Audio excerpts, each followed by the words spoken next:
It's official. The most trusted man in the classic car world just had his entire empire crumble in the most devastating way possible. Wayne Carini, the beloved host of Chasing Classic Cars, the guy who seemed honest, real, and scandal-free, has finally opened up about the nuclear-level legal battles that destroyed everything he built over decades.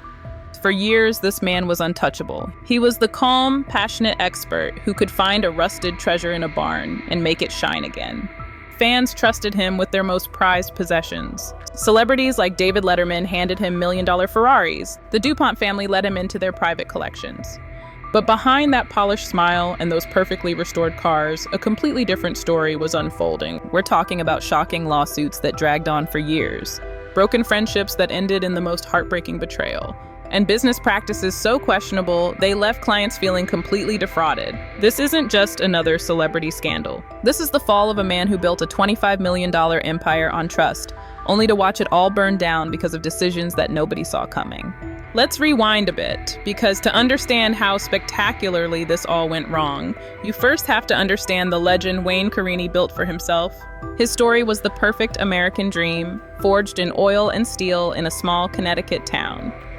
Born in 1951 into a family that had gasoline in its veins, Wayne's father, Bob, was a decorated World War II veteran who owned a collision repair business. From the time Wayne was a little boy, he was in that shop, sweeping floors for just $5 a week while other kids played outside. By third grade, he could take apart a Ford Model A engine and put it back together perfectly. The turning point came when he was just 9 years old. On a family vacation, he got to ride in a brand new 1960 Ferrari 250 SWB. In that moment, feeling the power and seeing the beauty of that car, Wayne was hooked for life. His father saw that spark and would take him to Greenwich just to look at Ferraris through showroom windows. After college, his father made him an offer he couldn't refuse: 50% of the family business. Wayne accepted, and his future in the automotive world was sealed. He founded Continental Auto Ltd, Carini Carrozzeria, and the company that would make him famous, F40 Motorsports. Learning from legendary mentors like Francois Sicard, a former Ferrari racing mechanic, Wayne became an expert known for incredible attention to detail. His reputation grew, and soon he was working on collections for the rich and famous. His 3 businesses in Portland, Connecticut were thriving, bringing him incredible wealth estimated at $25 million by 2020. Then came Chasing Classic Cars in 2008. The show was an instant hit, unlike other car shows filled with fake drama. This felt real. For over a decade, viewers followed Wayne as he traveled the country, digging through dusty barns to uncover rare automotive treasures. Fans loved his calm, knowledgeable personality and genuine excitement for every car. But here's what nobody knew. Behind the camera, the reality was completely different. The carefully crafted image of a simple, honest car hunter was about to be shattered by real-life dramas that no one could have scripted. But here's where it gets even darker. The first public sign that something was seriously wrong came in 2011, and it revealed a much bigger issue with how Wayne's company actually did business. A client purchased a beautiful Lamborghini Gallardo. The advertisement clearly stated it came with a special luxury luggage package, but when the car was delivered, the luggage was missing. Simple fix, right? Wrong. When the client contacted F40 Motorsports, he was met with complete silence. For 2 whole months, his calls and emails were ignored. The salesman who sold him the car was no help. The client grew more and more frustrated, later saying he felt the situation was complete fraud and accused Wayne of not having the spine to face the problem himself. Feeling like he had no choice, the client hired a lawyer and filed a lawsuit. Suddenly, after 2 months of being ignored, things started happening. The client received an email directly from Wayne, claiming the car's previous owner had just found the luggage package after it had been sitting for a week. But here's the nuclear moment that nobody saw coming. When the FedEx package arrived with the missing luggage, there was something else inside that was absolutely shocking: the spare key to the Lamborghini. F40 Motorsports had told the client the car only came with 1 key and had refused to give him the spare. The client later revealed he would have been willing to forget about the luggage just to get that spare key, but the company had refused to help him. Think about that for a second. They had the key the entire time and chose to lie about it. If you're finding this as shocking as we are, make sure to hit that hype button and give this video some points. This story gets so much worse, and we need your support to keep bringing you these explosive revelations that the mainstream media won't touch. The case was eventually settled out of court, but the damage was done. The client shared his entire story on Lamborghini Talk, a social website for car enthusiasts. This showed a side of Wayne's business that no one saw on TV, a company that ignored customers and only acted when threatened with lawsuits. And this pattern of ignoring problems until they exploded would soon lead to something much bigger and more devastating. Then came the nuclear moment that would blow a hole in Wayne's reputation forever. If the Lamborghini incident was a warning shot, the battle over a 1934 Pierce Arrow coupe was an explosion that exposed the dark side of the entire classic car industry. This wasn't about a missing accessory.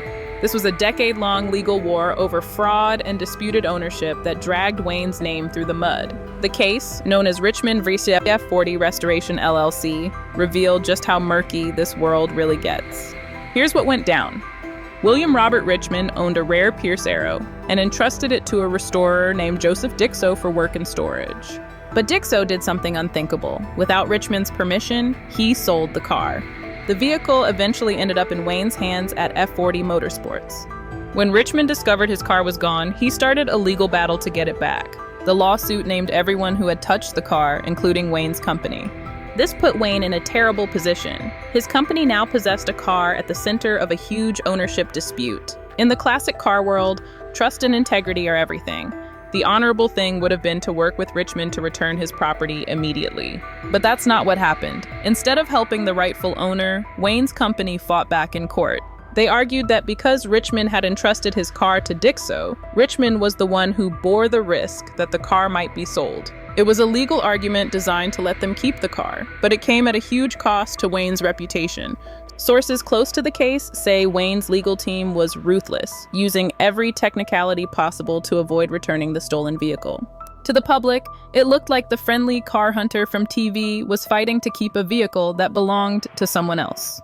The court case dragged on for years, creating a dark cloud over Wayne and his show. Fans started talking about the lawsuit online. The man who was trusted to honor the history of classic cars was now involved in a scandal over a car with a fraudulent past. The court eventually saw through the legal arguments.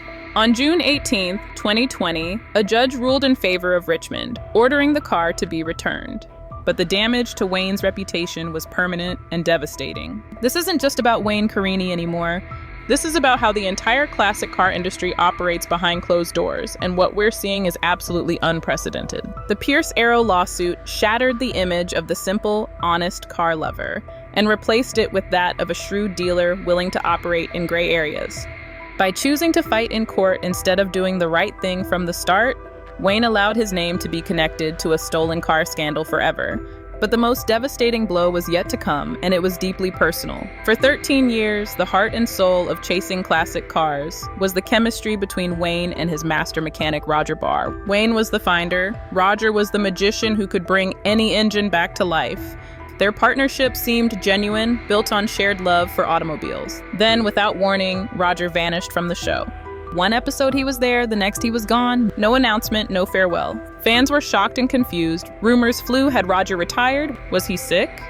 Years later, Roger finally broke his silence, and the truth was heartbreaking. He revealed he'd been dealing with serious health problems, including a bad injury at the F40 shop that required surgery. During this difficult time, his career came to a cold, sudden end. He wasn't given a phone call or face-to-face meeting. Roger received an email informing him he'd been involuntarily terminated. The shock didn't end there. In all his years on the popular TV show, he was never paid a single extra dollar for his appearances, only his regular salary as an employee. After being let go, he had to hire a lawyer just to get his tools back from the shop where he'd worked for so long. Sources say the way Roger was treated felt like a deep betrayal to everyone who knew the situation.